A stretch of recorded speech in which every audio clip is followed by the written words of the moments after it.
Welcome back, everybody. Today we're going to be talking about the quadratic formula.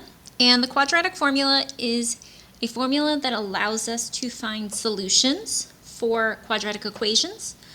And it doesn't matter if it's something that you could factor or a graph. This could work for any type of quadratic.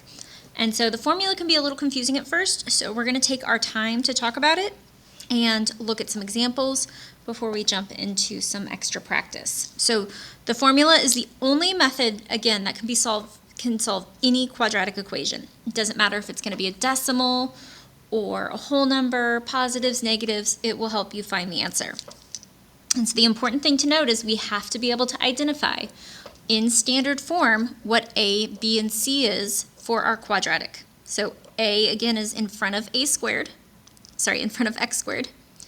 B is in front of the x in the middle, and c is at the very end. It's our constant. It doesn't have an x. So those three terms, those three values in our quadratic equation are going to be used in our quadratic formula. So the quadratic formula says we are going to take negative b, and then we are going to do plus or minus. So what this means when we say plus or minus, once with addition and once with subtraction. So it's going to happen 2 times because we can always potentially have 2 solutions to a quadratic equation. So we have to check with addition and subtraction to see if it has 1 solution, 2 solutions, or no solutions.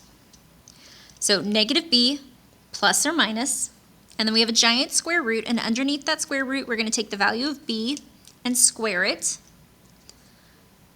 minus 4 times a, and then times c, the value of c. Again, we're only multiplying the numbers. We're not worried about the x's. The x's are just going to stay there. We're not introducing those into the quadratic formula. We're just worried about the numbers in front of the x's. And then we're going to have a big division sign, and then this is going to be all over 2 times a. So we're going to take this slow. We are going to identify a, b, and c. We are going to substitute them into our quadratic formula and then determine how to solve it or simplify it. So for example 1, our very first one here, first I'm going to identify a, b,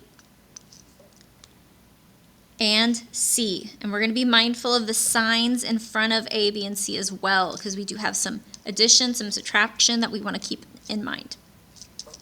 So a here is 2, b is negative 5, and c is negative 12. So again, 2, negative 5, and negative 12. So we are going to take these values and plug them into our quadratic formula. Again, it says negative b, so I'm going to take our value for b, negative b, and we have a double negative situation here. We have a negative that is a part of our formula, and then the b itself is negative. So we want to make a note that double negative is going to turn into a positive.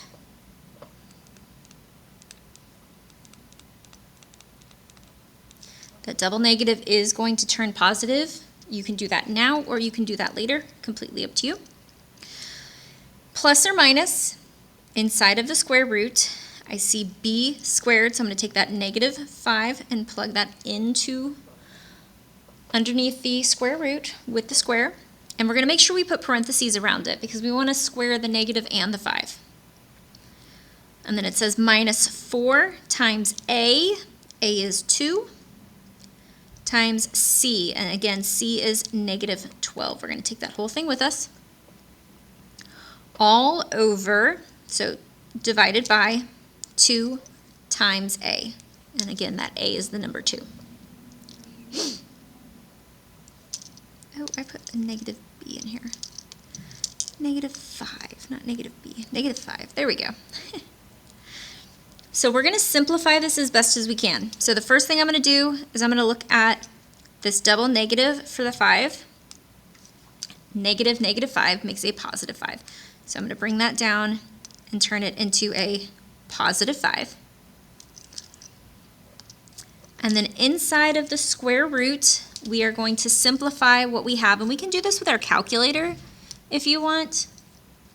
You can take everything that is underneath the square root. So that's negative 5 squared minus 4 times 2 times negative 12. And you can type this whole thing into the calculator if you would like. You can also simplify it by hand. Negative 5 squared is 25 minus 4 times 2 times negative 12 is a negative 96. Double negative with that 96 turns into 25 plus 96, which equals 121. So 121 is going underneath that square root. And again, I would suggest using a calculator to help you simplify inside of the square root. And then on the very bottom, we have 2 times 2, which is 4. Now from here, the first thing I'm going to do is try to take the square root of 121 to see if it is a perfect square. If you remember if a number is a perfect square, great. If not, you can use your calculator. So the square root of 121 with my calculator does give me 11. So I'm going to replace that with 11.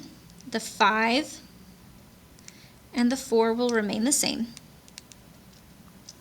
Now what we want to remember, as I mentioned,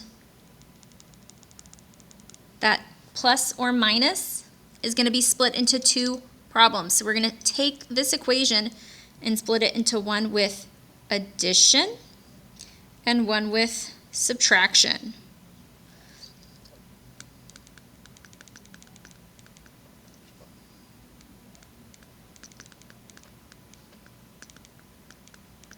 Because there's the possibility to have 2 solutions to a quadratic. So that means our first one's going to say 5 plus 11 minus 4. And the second one is going to say 5 minus 11 over 4. And then we can simplify it from there. 5 plus 11 is 16 over 4. 16 divided by 4 is 4. So x would equal 4. And then for our second part, 5 minus 11 is negative 6 over 4. And that's a fraction that we can simplify or reduce to be negative 3 over 2. So negative 3 over 2. When possible, we want to leave it as a simplified fraction, unless you are provided instructions to round it to the nearest tenths. Then you would leave it as a decimal or nearest hundredths. If there's no rounding instructions, leave it as a fraction. Leave it as a simplified fraction.